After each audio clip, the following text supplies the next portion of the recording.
Hello friends, welcome back to my channel. I am Riddhi Srivastava from मॉन कला। क्या आप जानना चाहेंगे कि आज अपने इस वीडियो में मैं आपके लिए क्या लेके आई हूँ? तो ये देखिए, ये प्यारे से गणपति जी बनाना सिखाऊंगी मैं आप लोगों को। और ये मैंने कैसे बनाए हैं वो पूरा इस वीडियो में आपको देखने को मिलेगा। ये कोकोनट गणपति जी हैं, इनको कोकोनट से बनाया है, जैसा कि आपको यहाँ पीछे दिख रहा होगा। इस तरीके से कोकोनट है, नारियल है, मौली का इस्तेमाल किया है जिसको हम कलावा भी कहते हैं। तो उसके इस्तेमाल से सिर्फ कोकोनट और मौली और कुछ छोटी सी ऐसी चीज़ें जो कि हम लोग को आराम से मिल जाएंगी।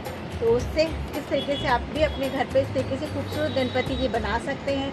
ये गणपति जी का इस्तेमाल अब शादियों में जैसे हम नारियल देते हैं तो उसमें उसकी जगह पर आप इस तरीके से अगर कोकोनट के गणपति जी बना कर देंगे, अलग ही इम्प्रेशन जाएगा आपके जिनको आप देते हैं उनके ऊपर कि वाओ कितना। एक तो आपने गणपति जी बनाया, दूसरा नारियल भी दे दिया, तो दोनों ही चीज़ें शुभ है, दोनों ही गणपति जी से आशीर्वाद मिलेगा आपको। तो आप इस तरीके से बना सकते हैं, अपने घर में पूजा स्थान पर रख सकते हैं, अपने घर में डेकोरेशन के लिए रख सकते हैं। और हाँ, यहाँ पे मैं एक बात और बताना चाहूँगी कि इन गणपति जी को जब मैं बांदा में रहती थी तो वहाँ पर मेरी एक स्टूडेंट थी भारती, मैंने उससे बनाना सीखा था।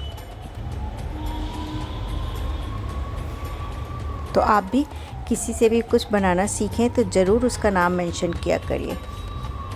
चलिए शुरू करते हैं। इन गणपति जी में जो आपको पिक्चर में दिख रहे हैं, इनका श्रृंगार नहीं किया गया है। इस तरीके से आप बहुत तरीके से श्रृंगार कर सकते हैं, जो कि मैं आगे आपको बताऊंगी कि किस किस तरह से श्रृंगार कर सकते हैं। श्रृंगार करने के लिए आप कुंदन, मोती, लेस, जो भी कुछ आपके पास हो, पैचेस, उनका इस्तेमाल कर सकते हैं, तरह तरीके के बीड्स। अब हमें लेना क्या है, सबसे पहले हमें नारियल लेना है, जटा वाला नारियल हो। अगर आप जटा के संग करना चाहते हैं तो ठीक है, अदरवाइज आप इस तरीके से जटाओं को निकाल भी सकते हैं। ये आपको हर शादी में, हर शुभ अवसर पर इस तरीके के नारियल पूजा में उपयोग होते हैं। तो आप डायरेक्ट नारियल की जगह इस तरह भी कर सकते हैं। ये मैंने स्टोव की कटोरी ली है। ये आप लोगों में से बहुत सारे लोग नहीं जानते होंगे कि ये क्या होती है। ये आपको जहाँ स्टोव या गैस का सामान मिलता है वो उस तरीके की स्टोव की कटोरी। अब मैं ये कैच का डिब्बा ले रही हूँ। ये कैच का डिब्बा मैंने इसलिए लिया है क्योंकि गत्ते का है। इसी से हम इस तरीके से हाफ़ कट करके इसका फेस बनाएंगे गणपति जी का। ये देखिए, इस तरीके से मैंने हाफ़ कट करने के बाद कलावा लपेट के फेस बनाया है। तो ये हम कलावा चाहिएगा। हमें कलावा भी बहुत तरीके का आता है, जैसा आप ये देख रहे हैं, डबल रंग का मोटा इस तरीके का भी कलावा आता है, पतला भी आता है। अब हमें चाहिएगा वायर चाहिएगा गणपति जी की सूंड को बनाने के लिए, और कॉटन। दोनों चीज़ों को हम वायर के ऊपर कॉटन को लपेट के सूंड बनाएंगे। ये हमें चार्ट स्टिक चाहिएंगे, इस तरीके का गत्ता चाहिएगा, जो गत्ता सिंपल कोई भी गत्ता हो सकता है, जिसे बी की शेप में काट लेंगे। ये मुकुट चाहिएगा हमें, आप बाज़ार से बना हुआ मुकुट ले सकते हैं। इस तरीके की आइज़ आपको किसी भी पूजा वाले सामान पर, जहाँ पे पूजा का सामान मिलता है वहाँ पर मिल जाएंगी, वहाँ से आइज़ ले सकते हैं इस तरीके से। इसके अलावा बॉल चेन, स्टोन चेन, यहाँ पर ये मैंने नीचे जो बनाए हुए हैं वो छुआरे से बनाए। ये देखिए, छुआरे को लपेट के, लेकिन छुआरे में क्या होता है कि वो कभी कभी अंदर से उसको कीड़ा लग जाता है, तो फिर वो हॉलो हो जाता है। तो उसकी जगह मैं आगे बताऊंगी आप और क्या क्या ले सकते हैं। मोल्डेड ले सकते हैं। देखिए, इस तरीके के ball chain, stone chain, pearl chain, जिनको हम इस तरीके से सजाएंगे। ये देखिए, किनारे किनारे लगाकर। इसके लिए आपको फैब्रिक ग्लू या ग्लू गन दोनों का इस्तेमाल करना होगा। ये है कुंदन। कुंदन भी लेंगे आप। कुंदन किसी भी तरीके के ले सकते हैं, मैंने आपको 2 तरीके के दिखाए हैं। तो मैंने आपको यहाँ सारा सामान दिखा दिया। ये देखिए, फैब्रिक ग्लू है। आप फैब्रिक ग्लू का ही इस्तेमाल करिएगा क्योंकि ये सूख के ट्रांसपेरेंट हो जाती है। और ये ग्लूगन है। ग्लूगन जिन लोगों को नहीं पता हो तो वो मुझे बता देगा, मैं ग्लूगन की लिंक डिस्क्रिप्शन में डाल दूँगी। ये सारे सामान हमारे पास मोस्टली घर पर ही होते हैं, नहीं तो आपको आसपास की क्राफ्ट शॉप पे इजीली मिल जाएंगे। क्राफ्ट शॉप पे या पूजा के सामान वाली शॉप पे। ये जो मैं स्टोव की कटोरी का इस्तेमाल कर रही हूँ, ये आपको स्टोव की कटोरी जहाँ पर गैस के चूल्हे, बर्नर, कुकर, इन सब का सामान मिलता है, रिपेयरिंग का सामान, वहाँ पर आपको मिल जाएगा। ये भी हर शहर में होते हैं। तो इस तरीके से देखिए, मैंने कलावे को लिया और इसके ऊपर पूरा रैप कर रही हूँ मैं। जिस तरीके से मैं यहाँ स्टोव की कटोरी के ऊपर कलावे को रैप कर रही हूँ, इसी तरीके से सेम हमें हर एक पार्ट के ऊपर कलावे को रैप करना है। इस यहाँ पर एक बात का ध्यान आपको रखना है कि आप अगर कलावा जिस तरीके का ले रहे हैं, चाहे आप पतला वाला ले रहे हैं, सिंगल कलर का ले रहे हैं, डबल कलर का ले रहे हैं, जो भी ले रहे हैं, तो वो कोशिश करिएगा कि एक ही तरीके के कलावे से पूरा गणपति जी को डिज़ाइन करें, तभी ज़्यादा अच्छा लगता है। अगर आप अलग अलग तरीके का कलावा, मोटा पतला इस तरीके का लेंगे तो फिर वो देखने में उतना डिसेंट नहीं लगेगा, लुक वाइज थोड़ा अच्छा नहीं लगता है। तो मैं सजेस्ट यही करूँगी। और वैसे आपकी मर्ज़ी, एक्सपेरिमेंट करने में मैं हमेशा कहती हूँ कि डरना नहीं चाहिए, करके ज़रूर देखना चाहिए। अगर आप करके देखना चाहते हैं कैसा लगेगा तो आप ज़रूर ट्राई करिएगा। यहाँ पर जो मैंने गत्ते के पीस से काटा था, ये देखिए, आप कोई भी गत्ता ले सकते हैं। इस तरीके का बी का शेप बनाइए। आपको बी के शेप से ही 2 पीस कट कर लेने हैं। तो जब आप 2 पीस कट करेंगे तो एक बी का शेप सीधे की तरह से होगा, दूसरा उल्टा, उसका ऑपोजिट लगाना है। वो इससे हम गणपति जी के कान बनाएंगे।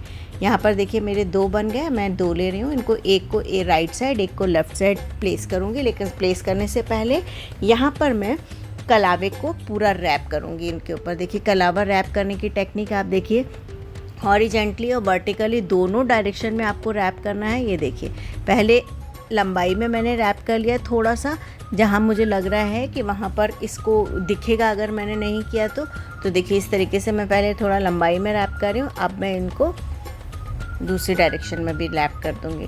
और फिर भी अगर आपका कहीं से दिखता है, बच जाता है कि नहीं यहाँ से दिख रहा है, तो आप क्या करें, तो आप उस जगह पर थोड़ा सा उसी शेड का एक्रेलिक कलर लगा दें, तो आपका विजिबल नहीं होगा। कभी कभी गत्ता रह जाता है, दिखता रहता है कि मान लीजिए कि हम उसे अच्छे से रैप ना कर पाएँ, तो उस जगह पे थोड़ा सा कलर लगा सकते हैं।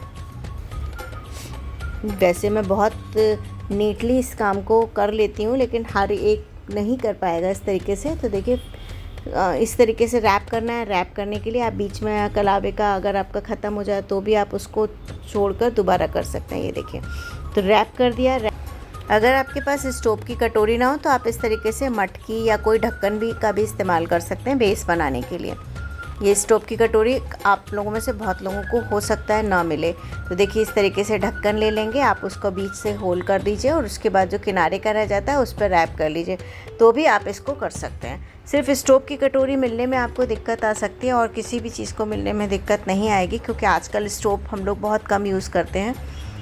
अब यहाँ पर हम जो है छुआरे का ऑप्शन मैं बता रही हूँ। यहाँ पर आप ग्लू गन को भी कट करके ले सकते हैं, छोटी पेंसिल को कट करके ले सकते हैं, मतलब कट करके क्या छोटी पेंसिल हो जाए उसे, या फिर रील आती है जो रील खाली हो जाती है उसके स्पूल को भी ले सकते हैं।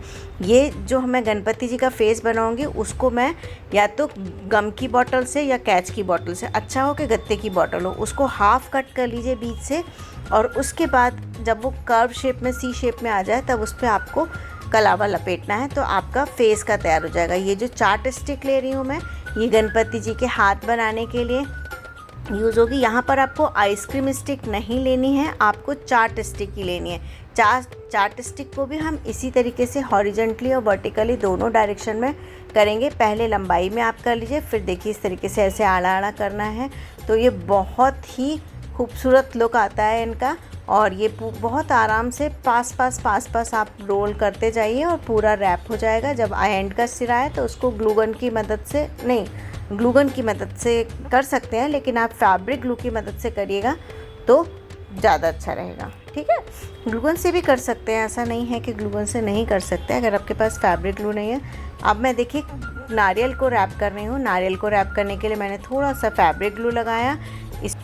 अब इसे पूरे को रैप करते जाना है। रैप करने में कोशिश करना है कि कहीं पे भी आपका छूटे नहीं, आपको बीच बीच में थोड़ा सा इस तरीके से रैप करना है कि वो स्टार्टिंग में ही निकल ना जाए। स्टार्टिंग में थोड़ा निकल जाता है तो आप चाहें तो पूरे पे फैब्रिक ग्लू भी लगा सकते हैं, अदरवाइज़ इस तरीके से क्लियर पास करके कर सकते हैं। अब मैंने यहाँ देखिए वायर लिया है। वायर मैंने क्यों लिया है, क्योंकि मुझे गणपति जी की सूंड बनानी है। सूंड बनाने के लिए मैंने मोटा वायर लिया। अगर मेरे पास मोटा वायर नहीं था तो एक वायर जो था उसके कई रोल कर लिए, उसको लपेट दिया इस तरीके से। फैब्रिक ग्लू की मदद से मैंने कॉटन लगा दी। आप कॉटन अच्छे से लगाइएगा, इतना भी मोटी आप सूंड मत कर दीजिएगा कि वो फिर ऑड लगे। तो आपको प्रोपोर्शन देखना है, आपका कोकोनट कितना बड़ा है, नारियल कितना बड़ा है। उसके बाद आप देखिए इसको धीरे धीरे इस तरीके से बहुत ही हल्के हाथ से रैप करना है। आपको कॉटन वाली ये जो सूंड हम बना रहे हैं गणपति जी की, इसमें जब कॉटन के ऊपर रैप करना है तो बहुत ज़्यादा टाइट नहीं रैप करना है। आप अगर टाइट रैप कर देंगे तो जो शेप है, हमने जो शेप शुरू में दिया है वो शेप नहीं आएगा। तो क्या करना है, हल्के हाथ से रैप करना है, क्योंकि आप जानते हैं कॉटन है, फ्लफ़ी होती है। अगर आप उसको एकदम टाइटली रैप कर देंगे तो बिल्कुल पतली सी सूंड, पेंसिल जैसी सूंड बन जाएगी। तो वो नहीं करना है, हमें थोड़ा सा थिक ही रखना है। ये देखिए मैंने नीचे की तरफ से इसको सूंड को इस तरीके से कर्व कर दिया, जैसा कि मैं अपने इसमें दिखा रही हूँ। कर्व करने के लिए आप अच्छा हो कि आप पहले ना कर्व करें उसे, मैं अभी सिर्फ आपको करके दिखा रही हूँ। आपका जब पूरा रैप हो जाए तब कर्व करें, है ना, ताकि आपको रोल करने में आसानी हो। तो यहाँ मैं पूरा करके नहीं दिखा रही हूँ क्योंकि ऑलरेडी मेरा किया हुआ है, तो इतने से आपको समझ में आ गया होगा। ये सारे पार्ट जब हम पूरी तरीके से कवर कर लेंगे, कलावे से रैप कर लेंगे, तब हम बनाएंगे। यहाँ पर देखिए मैं आपको मुकुट की डिज़ाइन भी करके दिखाई मैंने। आप मुकुट अगर आपके पास बाज़ार का नहीं है तो आप मुकुट को घर पे भी बना सकते हैं। यहाँ पर अब मैं सूंड का डेकोरेशन दिखा रही हूँ। सूंड का डेकोरेशन करने के लिए हमने इस तरीके से फैब्रिक ग्लू लगा दी, उसके ऊपर देखिए बॉल चेन लगा। यहाँ पर आप मेरी सूंड की शेप देख सकते हैं, कितनी खूबसूरत शेप आई है गणपति जी की सूंड की, कितने प्यारे लग रहे हैं। तो आप इस तरीके से ही आपकी भी शेप आनी चाहिए, ऊपर से थोड़ा सा मोटा और नीचे की साइड से थोड़ा सा पतला। तो वो हम कॉटन को जितना प्रेस करेंगे उस तरीके से। यहाँ देखिए कलावा और बेस भी तैयार हो गया, इनको कैसे एडजस्ट करना है वो भी अभी मैं समझाऊंगी। कलावा आप देख रहे हैं कहीं पे भी नारियल जो है दिख नहीं रहा है, पूरा कलावे से रैप करना है अच्छी तरीके से। बीच बीच में आपको जहाँ जहाँ ज़रूरत लगे आप फैब्रिक ग्लू का इस्तेमाल करके उसको अच्छे से स्टिक कर सकते हैं। यहाँ पर मैं ग्लू गन की मदद से जो हमने बेस बनाया था उस पर लेस का पीस लगा रही हूँ। आपके पास लेस का पीस नहीं हो, मिरर हो, आपके पास मोती हो, कुंदन हो, आप उनसे भी सजा सकते हैं। अब यहाँ पर जो हमें कोकोनट प्लेस करना है वो थोड़ा सा टिल्ट करके प्लेस करना है, जिससे जो हमारे गणपति जी की का पेट है वो थोड़ा सा मोटा और उभरा हुआ दिखे। अगर आप उसे सीधा कर देंगे प्लेस तो फिर वो, इस चीज़ का प्लीज़ ध्यान रखिएगा कि आपको सीधा प्लेस नहीं करना है, आपको थोड़ा सा टेढ़ा प्लेस करना है, ताकि गणपति जी का लुक बहुत खूबसूरत आए, वो एक्चुअल में मोटे पेट वाले गणपति जी ही लगें। अब आप माला की जगह इस तरह से लेस से भी सजा सकते हैं। यहाँ पर देखिए शुरुआत की पिक्चर में मैंने आपको डेकोरेशन, बिना डेकोरेशन किए हुए गणपति जी दिखाए थे, ताकि आपको आराम से समझ में आए कि किस तरीके से गणपति जी किए हुए। डेकोरेशन के बाद थोड़ा सा कम समझ में आता है, इसलिए मैंने वो पिक्चर सेलेक्ट करी। यहाँ अगर आपका मुकुट थोड़ा पीछे की ओर जा रहा है तो आप सपोर्ट के लिए कुछ इस तरीके से कलावे में कोई भी कागज़ को रोल करके लगा सकते हैं।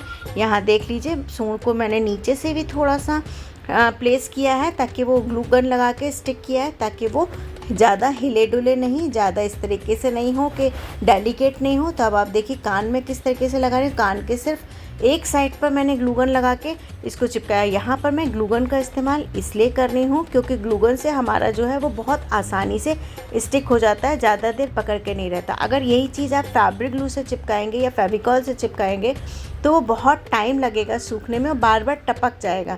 तो इसलिए आपको यहाँ पर फैब्रिक ग्लू का ही इस्तेमाल करना है इन चीज़ों को पेस्ट करने के लिए। देखिए दोनों हाथ, कान सब इस तरीके से कैसे मैं अरेंज कर रही हूँ, बहुत आसानी से आपको यहाँ वीडियो में देखने को मिल रहा है। इसी तरीके से आपको प्लेस करना है सब चीज़ें। जब आपकी ग्लू गन से प्लेस हो जाएंगी तब आप थोड़ा सा फैब्रिक ग्लू लगाकर अपने और डेकोरेशन भी कर सकते हैं। जैसे बॉल चेन वगैरह लगाने के लिए मैंने फैब्रिक ग्लू का ही इस्तेमाल किया है। कुंदन वगैरह लगाने के लिए भी फैब्रिक ग्लू का इस्तेमाल किया है। ग्लू गन का इस्तेमाल सिर्फ बड़े बड़े पार्ट्स को चिपकाने के लिए करना है और लेस के जो पीसेस हैं उनको चिपकाने के लिए। आप चाहें तो फैब्रिक ग्लू की जगह ग्लूगन से भी कुंदन चिपका सकते हैं, लेकिन उसमें थोड़ा सा प्लास्टिक वाला लुक आता है, इसलिए मैं उससे नहीं चिपकाती हूँ और आपको भी सलाह दूंगी कि आप भी ना चिपकाएं। अब यहाँ पर हमें आइज़ प्लेस करनी है, तो देखिए आइज़ भी मैंने बहुत थोड़ी सी ग्लूगन लगाकर इस तरीके से आइज़ को थोड़ा सा तिरछा करते हुए प्लेस कर दिया। अब हमारे पास ये जो छोटे छोटे कुंदन हैं, आप और जितना मर्जी डेकोरेट करना चाहें उनको कर सकते हैं। थोड़ा सा तिलक लगा दिया मैंने, एक तिलक शेप के उससे।